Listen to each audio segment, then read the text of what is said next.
kind of the message there after a weekend like this and a game like this here today? I got a lot of thoughts, but they'll probably have to be shared when it's not such an emotional moment for the guys. Let them enjoy it a little bit.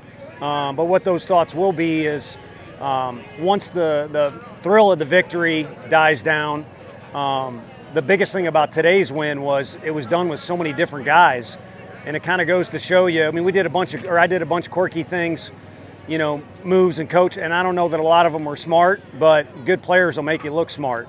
And we were able to utilize a lot of guys that are good players, and ending with the guy that you showed, or that showed you that he's got pretty good stuff. And then on the whole, the weekend was so valuable for both teams. I think as a few weeks died down, yeah, we were able to get the benefit of one more win, but I think both teams probably got a heck of a lot better by playing in this environment, which was essentially a super regional environment, and not the prettiest of 3 games, but no question they were competitive. How much fun is it to coach a team that has that depth that you could use like that, and then just also, because it's really never dead? Yeah, it gives you a sense of comfort, that there's a lot of different things that can occur. Last week we talked about Payne getting a bunt down, and then today, we're wondering what do we have down in the bullpen. And to be honest with you, we had Loy ready for Petrie, who's one of the better left-handed hitters in the conference. And I think Loy's been chomping at the bit. I trust him. I have confidence in him to come in there. If for some reason it's second and third and, the winning run's at third, or the tying run, at third, winning at second, whatever the situation might be. So, there's even more guys I feel like than we used today. But the guys we used today showed you that they're fully capable of having success in any situation. How impressive is what Simo did at the plate these last 2 days? Yeah, that's pretty ridiculous, to be honest with you. I mean, there's no really words to put into it. And, I think both teams probably kind of played to a stalemate for much of the weekend if you were just going to dissect it. I feel like we made a lot of mistakes. I assume we made more than they did, but a separator was he. And really, him and Burke were the separators overall, just because of their leadership, their presence, the defense Blake plays at first base, and obviously he did some things at the plate as well. Kind of think of Christian's play in the Clemson Regional, going back to that a little bit, of how he steps up in these kind of big-time moments. Just what makes him able to do that? Yeah, a little bit. Also, freshman year, there was an SEC series on the road where he just kind of seemed to be a man possessed, as did a lot of guys in that dugout. But he stuck out, and he got a chance to play in that game and brought us back from a deficit and won. So kind of had flashbacks of that. But he's had a lot of moments, and he's bound to have more, especially at the big league level.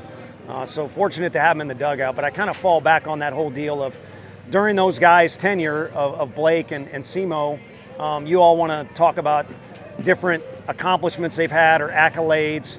In about 17 years, no one's going to remember each of those because they might get broken, whatever the records and accolades are, but there is no way anyone that wears orange is going to forget what those 2 guys have done as it relates to just competing, thrilling the fans, and also just helping our program win games, winning percentage.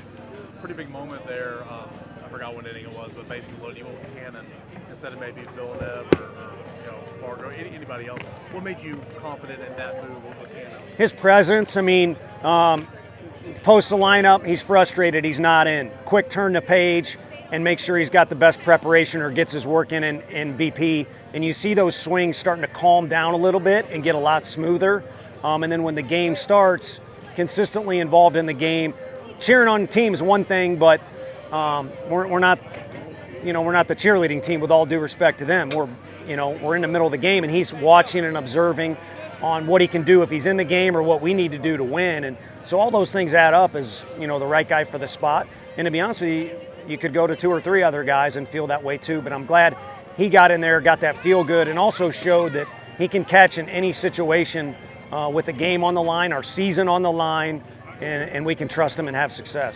How significant was what Kirby gave y'all for multiple innings, just given what was left of the bullpen? It was huge because going into the day, we felt like Snead and Banky were going to have to throw well for us to have a chance to win against that lineup. And both of them will tell you that, Banky just flat out had his worst day of the year, which to me, it's behind us. So good it's behind us. And then Snead, we've kind of gotten him hot a bunch of different times the last 2 weeks, and for whatever reason, they were just on him. So again, good to have it behind us. Look forward to watching him pitch again. But neither one of them, Kirby basically picked him up, and they've picked him up before too. So for him to get us where we got and kind of be on fumes there at the end, I think was huge. And then, that's big for Marcus. We got better as a team in a lot of different ways this weekend, but obviously one with an exclamation point is Marcus just knowing who he is. It reminds me of Garrett Crochet a little bit, and I'm not comparing the two at all, but the last guy in our facility to know that Garrett Crochet was good was Garrett Crochet, which is usually the opposite with the kids. And Marcus, I think, knows he's good and thinks he's good, but he's going to be the last one to realize how good he truly is and can be. How much faith, obviously you have a lot, but putting Backus out there in that situation in center field, first SEC action, and a guy that hadn't seen as much playing time as the other? No, he hasn't, and he's been patient. I've said it before to you all, and he deserves more. But why he got in that situation was his play in the midweek game where we had that crazy, play off the wall. I think it ended up being a double play. I forget. It was a wild play, but it was a hustle play that he made, and we get a guy thrown out at third base because Charlie Taylor's in right field. That's right.